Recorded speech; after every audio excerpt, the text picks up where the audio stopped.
11/2025 વાર શુક્રવાર. કીડી અને કબૂતર. એક નદી કિનારે એક કીડી રહેતી હતી અને એક દિવસ નદી કિનારે કીડી પાણી પીવા ગઈ અને પૂર આવ્યું, તેથી કીડી તણાઈ ગઈ અને કબૂતરને જોયું અને પછી કબૂતરને પત્તું તોડીને પાણીમાં નાખ્યું અને કીડી પાણીમાંથી પત્તા પર ચડી ગઈ અને પત્તું તડાતું નદી કિનારે આવી અને નદી પાસે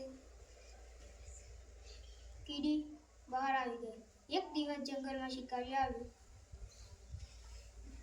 એ શિકારીને એક કબૂતર જોયું. શિકારીને નિશાનો લગાવ્યો અને કીડીને જોયું. તરત જ તેના પગ પર ડંખ માર્યો અને કબૂતર ઉડી ગયું. પછી કબૂતરને કીડીનો આભાર માન્યો.